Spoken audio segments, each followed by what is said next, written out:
Audrey Lynch, and I live in Elizabethtown, Pennsylvania. With a tiny house, you have movement and leveling and things that can throw things off balance. That plus the fact that it was wood and expanding and contracting, it had gotten to the point where I couldn't close the door all the way. I literally had to wire the handles together, and it would just take brute force to open it and close it because of all the warping. And then I adopted my new dog 2 months ago, and the old doors had blinds on the inside, which she demolished. So one of my must-haves was the blinds between the glass so that I would not have to worry about that. It was a Google search.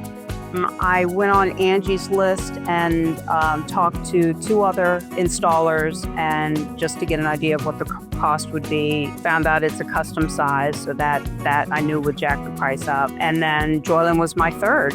Once Brandon came out and took a look at things and gave me the pricing, I was like, sold, let's do this. He was great, very friendly, very quick, efficient.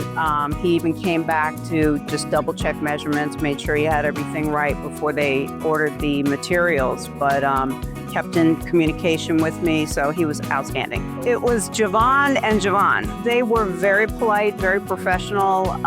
They, kept noise and disruption to a minimum. I work from home, so I was kind of having to go in and out around them with my dog, and no, they were great. When they finished, it was like they had never been here except for the new doors. There was no dirt or debris or anything left behind. As soon as I made the decision, they were off to the races. They got everything ordered, got me set up with the, or connected me with the financing and all that.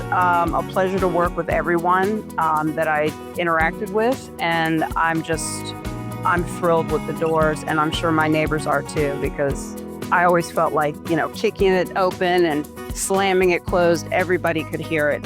I can close the door. I still love that you can barely hear it, and it closes all the way. Sound, temperature, everything, it's holding everything where it should be.